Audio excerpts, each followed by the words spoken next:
আসসালামু আলাইকুম। আমরা অলরেডি জেনে গেছি সিলেটের কোম্পানীগঞ্জ উপজেলার ভোলাগঞ্জে অবস্থিত সাদা পাথর পর্যটন কেন্দ্রের সাদা পাথরগুলো উধাও হয়ে গেছে। সাদা পাথর পর্যটন কেন্দ্রে যে সাদা পাথরগুলো ছিল নদীতে, সেই পাথরগুলো আর নেই। আমরা যতটুকু জানি যে বিজিপি ক্যাম্পের পাশে কিছু পাথর আছে যেগুলো আর কি উত্তোলন করা সম্ভব হয়নি। এই ব্যতিরেকে প্রায় 75% পাথর কিন্তু লুট হয়ে গেছে।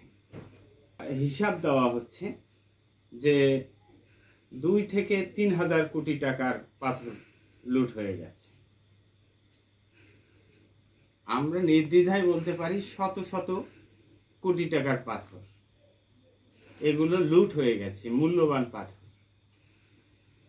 ভারতের মেঘালয় রাজ্যের থেকে যে ঝর্ণাগুলো আছে, ওই ঝর্ণার মাধ্যমে যে পাথরগুলো নেমে এসেছিল এই ধলাই নদীর তীরে, এই পাথরগুলো তারা লুট করে নিয়ে গেছে। এটি তো আর একদিনে হয়নি। এই বিষয়গুলো প্রশাসনের নজরে ছিল। স্থানীয় প্রশাসন, জেলা প্রশাসক, ইউএনও যারা দায়িত্বশীল আছেন তারা বিষয়গুলো জানে। তাদেরকে স্থানীয়রা বিভিন্ন সময়ে জানিয়েছে যে এই পাথরগুলো লুট হয়ে যাচ্ছে। তারা শুধু দায়সারা বক্তব্য দিয়েছে যে আমাদের অভিযান অব্যাহত রয়েছে। এই যে হাজার হাজার কোটি টাকার পাথর লুট হয়ে গেল, এগুলো কি একবারে হাওয়া হয়ে গেল, উধাও হয়ে গেল? এই বিষয়গুলো স্থানীয় প্রশাসন জানে। স্থানীয় প্রশাসনের অসাধু সদস্যরা তারা জড়িত আছে, স্থানীয় প্রভাবশালী মহল জড়িত আছে, এবং যারা এই একটি কুচক্র, যারা এই চক্রটি পাথর উত্তোলন করেছে তারা জড়িত আছে। আজকে আমরা দেখতে পাচ্ছি যে দুর্নীতি দমন কমিশন থেকে, আবার প্রশাসন থেকে, পুলিশ, বিভিন্ন সৈন্যরা সেখানে যাচ্ছে, ভিজিট করছে। কি ভিজিট করতে যাচ্ছে? সেখানে কোনো পাথর নেই।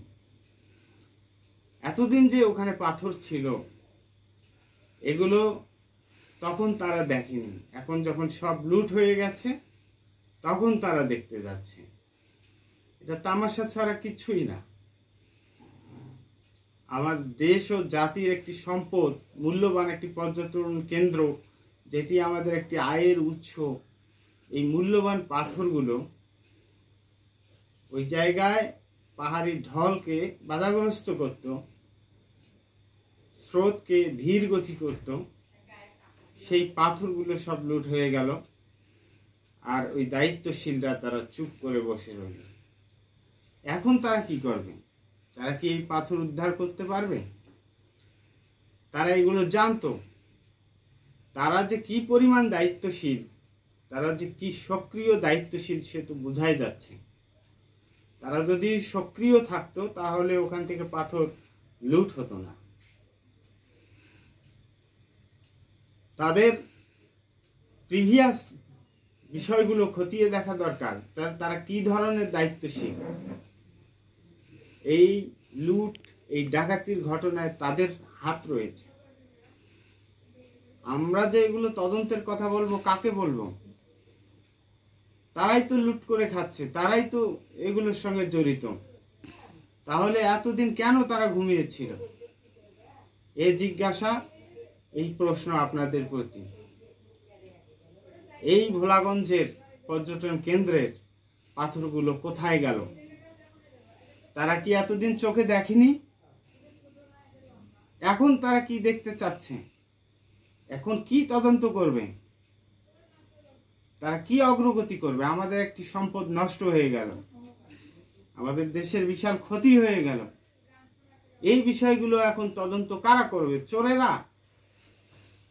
এগুলোর সমাধান কি হবে এটি বলার ভাষা নেই। কারণ চোরকে বিচার দিয়ে কোনো লাভ নেই। যা ক্ষতি হয়েছে তা দেশ ও জাতির হয়েছে। আপনারা সবাই সর্বাবস্থায় যে কোনো অন্যায়ের বিরুদ্ধে সোচ্চার থাকবেন এবং প্রতিহত করবেন তাৎক্ষণিক।